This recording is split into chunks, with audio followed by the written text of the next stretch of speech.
Hey, this is Ronnie, and this is the Rescue Ronnie Show. Today, my friend Ben and I with RPM Mortgage are going to break down what it's actually going to cost you on waiting on purchasing a house.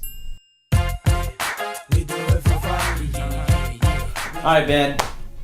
I've been hearing a lot of stuff out there right now that people are wanting to wait simply because interest rates are going up. People are scared. They don't really know what to do. Are you hearing the same thing? Yeah, absolutely.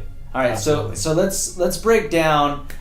We've kind of put together a little bit of a model on what it's going to cost for somebody to wait and what it looks like. Yeah, absolutely. So we're going to share numbers based on a $350,000 home.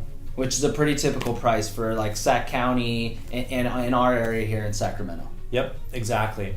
So if we're looking at just very conservative numbers as far as interest rate increase and appreciation rates, Right. a $350,000 home, purchasing it today versus 1 year from now, 1 year from now, that could cost you almost $500 a month in just mortgage payment as values go up and as rates go up. I mean, it's ridiculous. That's a ton of money when you break it really down. Yeah, absolutely. I mean, that's a brand new car of your choice, right? I like that, yeah. So looking at the numbers as a whole, over that year that you've waited to buy, Right. you're missing out on paying down your mortgage each month, and you're also missing out on appreciation in value, right?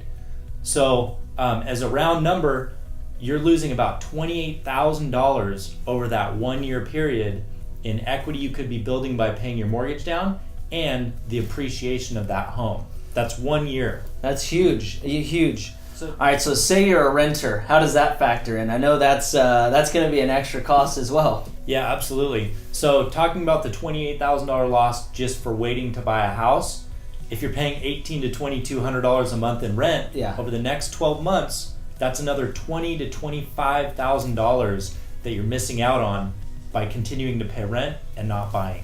So you had your 28 from not buying just throughout the year. Then you drop 25 on that for rental income. That's a good 53,000 that you're missing out in an entire year. I mean, that's like 10 vacations, dude. Yeah, for real. So 53 grand, and when you're paying that rent, that's just going out the window. Right. You don't have any tax benefit. You're not paying into anything. It's a total loss. It's a bummer. Do you have anything else to add that you want to add on this?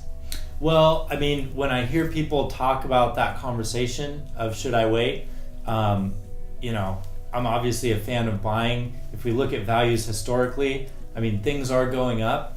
I know that people talk about the crash in 2008, Yeah. but the loans that we have in place now are not supportive of a crash, so I'm not worried about that. But it is important to really get into the numbers, understand where you're at today and where you might be in a year, Right. and we're just here to help you make the right decision. Yeah, and we've absolutely got spoiled in interest rates for so long. So I mean, 0.25% now, yeah, is it a big deal? Yes, of course. But in the retrospect of things, like what our parents were probably paying 10 to 18% in interest rates. So it really is not. It's a drop in the bucket type thing. So Yeah. So we'll drop that link. Make sure you check it out. And thank you, brother. All right. Ben thanks with for having RPM me. Mortgage, and this is Ronnie. Have the best day of your life, and adios.